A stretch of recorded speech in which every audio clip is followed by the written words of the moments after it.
take first question on the back left here. Pascal, here.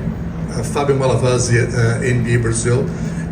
Well, just for my point of view, I was in 2011 on BWA basketball camp with Masai, late BJ Johnson, and all those cats. And to see that kid to achieve what you did so far, it's pretty amazing. This is your second finals, 3 times All-Star, MVP of the Eastern Conference Finals, and I just want to see, because the way I see it, it's amazing, man. And see that kid come to be where you are now. How do you reflect on that transition?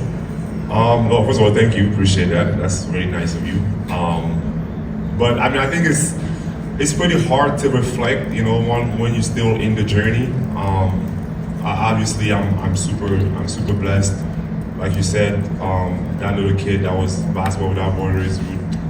Really, I mean, I had dreams, but nothing near what's happening to me in my life, and what I've been able to accomplish. So I'm grateful, and for me, it's amazing, and I'll forever be grateful, to everyone that helped me throughout my journey, and it's great, but it's hard for me to reflect on it because I'm still in it, and I'm still chasing every single day, but I definitely am super grateful. Next question here on the left. Salut Pascal, Ismaël ici de Radio-Canada. Tu as mentionné à Tyrese après la victoire que tu avais l'impression que vous n'aviez même pas bien joué. À quel point c'est un boost de confiance de mener après la première partie et d'avoir cette impression-là que vous n'avez même pas effleuré ce dont vous êtes capable? Non, mais bien sûr que dans les matchs, ça fait. Parfois, tu apprends dans la défaite, tu vois. Donc, on a l'opportunité d'apprendre avec une victoire à la clé, mais ça signifie rien à la fin de la journée. Les matchs sont pas identiques, donc on doit aller au match prochain, essayer de faire mieux. Et bon, on va voir ce qu'on n'a pas fait bien et essayer de rectifier. Donc pour nous, c'est ça l'essentiel. Et à la fin, les matchs ne vont pas se ressembler. Donc on doit approcher ce match avec un nouveau focus, tout nouveau dans nos têtes. Et bon, essayer de voir ce qu'on peut faire. Mark Spears on the far right. Yes, Pascal. Kind of going on the first question. In 19, what were your fondest memories of bringing the trophy home? What was my memories, you said? The fondest memories of that, bringing that home. Like in first Cameroon? time? Yeah. Yeah, no, it was crazy. It was pretty cool. I mean, I think getting to go back home where you're from, I just, for me, I mostly think about like the inspiration that gives to all the other kids out there, just to know that like I'm from where they are, like and I'm able to do these amazing things. So it was just like a super humbling moment just to go back and see the reception and just thinking about the next generation for sure. Fourth row on the left. Pascal, Adiaga from ESPN Brazil. When you look back on those playoffs and what happened so far, such great moments, clutch moments, do you believe there's something different about those Pacers? What do you mean, Like a championship aura. I don't know. I don't know. I mean, I think for me, for us, we just focus on us. To be honest, we try not to look ahead. It's all about us, the moment, and yeah, like I don't really think about those things. I just think about us, and for us, it's game 2, which is the most important thing right now. Front right. Pascal, you spent a lot of time working with Jenny. Obviously, I know she's got a big impact on the staff. I was curious what your experience has been like working with her over the past couple of years and what you think of her impact on your guys' group as a whole. Yeah. Jenny's been awesome. For me personally, just like being able to talk to her, get insights on the games, and I think when I came in, I was used to a lot of different things. She's mostly does defense and stuff, but I was used to a lot of things from Toronto, or all my the stuff that we used to do, and coming back, to Indy and like having a different system and different things. So I had to really adapt to a lot of things, and she's been really helpful for me in that matter. We talk a lot about those things, and she gives me super great insights on what we want to do and what we want to accomplish as a team. She's been great that way. She's a great communicator, and also I just like her positive, just energy about everything.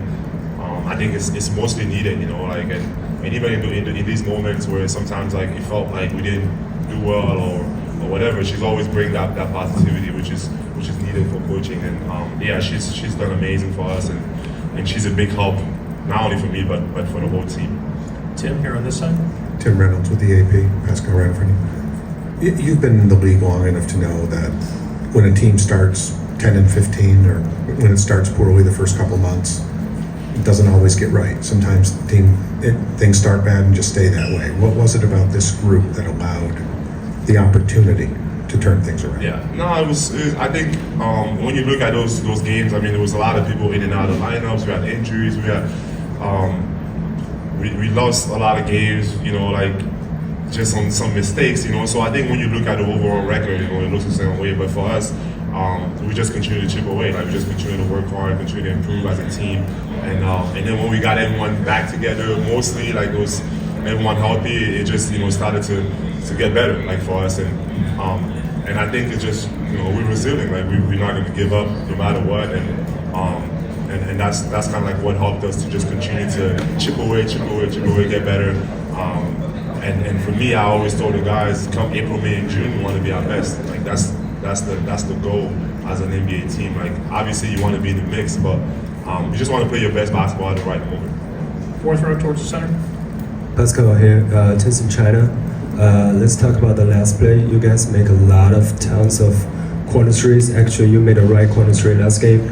But the last play, Alex Caruso was guarding you, and you made a cut to the basket instead of staying at the corner. So what was the decision-making process back then? I think it was the end of the clock. I thought I knew Tyrese was going to shoot it, so I was trying to get a rebound, to be honest. Tim, front right. Tim McMahon, ESPN. Last time you were in the finals, obviously you're a young kid, third-year guy.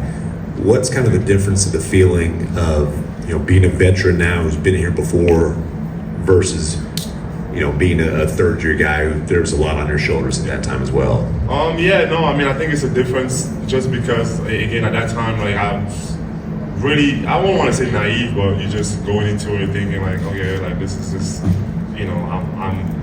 it's year 3 for me.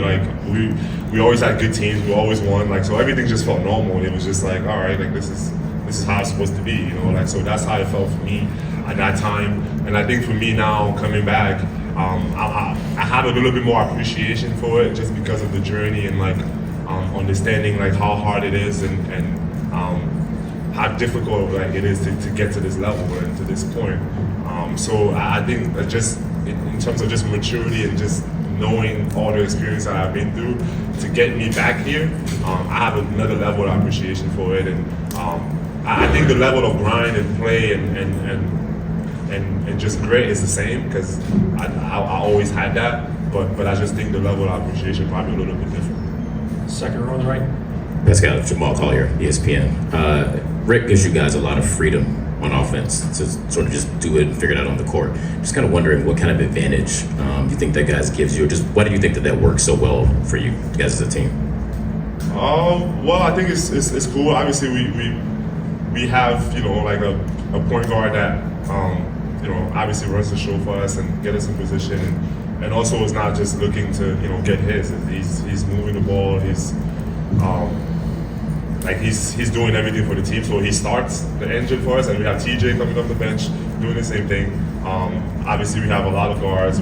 So the personnel just is people that just go out there and play. And for me, I like that type of play. Fast. I'm running, and we just being us and playing free basketball. I always love that, and so it's good that we have that freedom. But I think it's still organized in a way where we have point guards and we have guards that get into whatever we want to get into.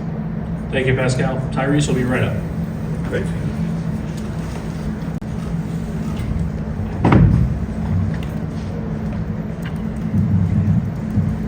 question here on the left. Tyrese, Robert O'Connell, Wall Street Journal. You talked about hearing some of the doubt over the last summer. It kind of continues a pattern of your career, right? Where you talked about being, I think your phrase was no-star recruit, 12th in the draft, Sacramento traded you, all these things. Taking the broad view, what do you think it is about your game, specifically the way you play, that has made people underrated at times, even as you've continued to climb levels? Like, what about your approach to the game makes it easy to miss what you're doing at times? Yeah, I think it's a good question. I think it's unorthodox. That's a word that can be easily used. My jumper, the way it looks, it's always been criticized coming into the NBA. I think that was honestly a big part of it. And I think sometimes I have an effect on the game that isn't necessarily the gaudy box score numbers. And so the way our game is now, the way the game is digested by fans sometimes, I think it's a lot of box score watchers. And so if my box score doesn't look the way that it's supposed to, I think that could be a part of it as well. So I don't necessarily know the answer, but I know that it's probably not going to stop anytime soon. So yeah, it's just part of it. Again, Joe, second row. Hey Ty, like the crew neck, brother. Appreciate it. So you guys won the first 2 games in Cleveland. You won the first 2 games in New York. Just did, one game won the other night. How hard is it to do that? Is there a commonality between all these road victories you guys are picking up? And then for the other side, it's really hard if you're a home team in a playoff series to lose the first 2 and come back and win the series. So are you aware of all that in addition to speaking of how difficult it is to do what we've done so far? Yeah, definitely aware, right? But I think winning on the road is hard. Winning an NBA game is hard in general, and especially a playoff game, and let alone a finals game, right? It's not easy. But I think you're just trying to be as present as you can. Like that's the biggest thing, and that's the biggest thing we've talked about as a group is this journey is going to be whatever it is, 18, 19 days until if there's a game 7. So you're trying to take it one day at a time, and that's how we've approached every playoff series that we've been in as a group. Is how can we take it a day at a time? So today it's about getting through the media stuff and getting to practice and locking in on what we got to do better for tomorrow. But we want to have a good practice day today, and I think that's just the way we are approaching it. Because if you try to look too far in advance, I think that's where you have moments in today or yesterday that don't go the way that they should. So you're just trying to take it a day at a time, and that's the biggest thing that coaches preach to us and we preach to each other as a group is how can we just have a good day today to prepare us for tomorrow. But the journey to get here all year hasn't been about when we get to the final. No, it's just been about taking it a day at a time, especially the start we had to the year. So we're aware, and it's hard not to be. We're human beings. We have social media. We have friends and family tell us all the numbers of if you can win the 2 games at home, what it will, whatever it'll look like, or on the road, or whatever the case is. But again, you just try not to pay attention to it as best as you can, and don't let human nature creep in. Just try to take it a day at a time. Mark Spears on the far right. Yeah, Mark Spears, ESPN Landscape. 2 things. One, you mentioned the social media stuff, but some of your stuff is pretty funny. Is there anything that you saw that kind of tickled you?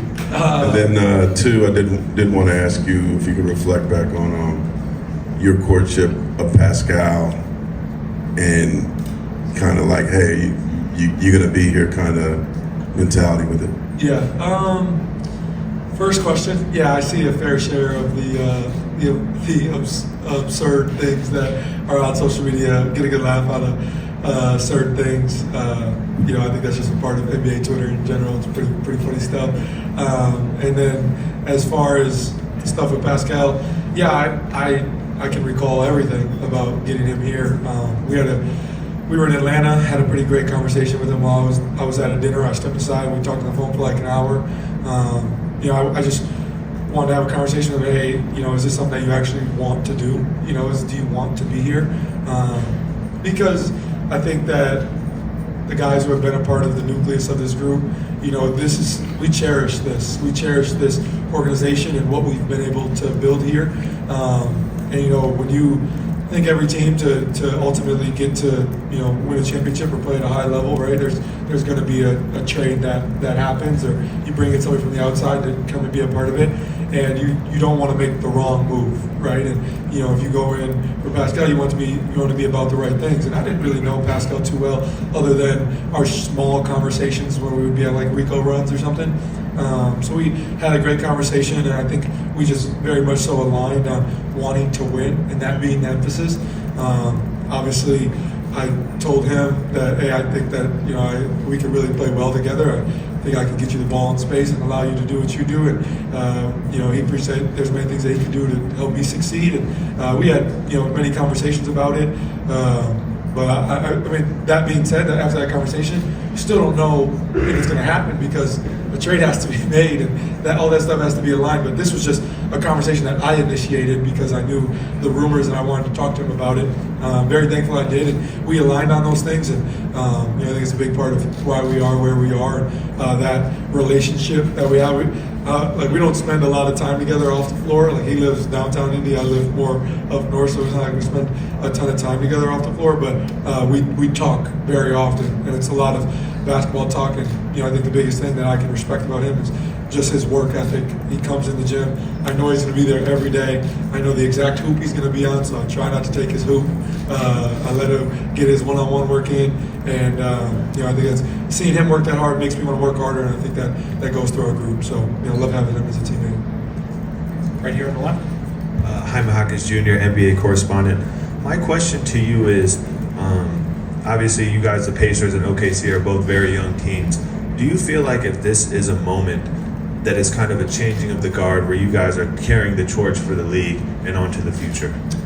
Yeah, I mean, I think that's definitely a conversation that is more so for, media talk and those things. I think,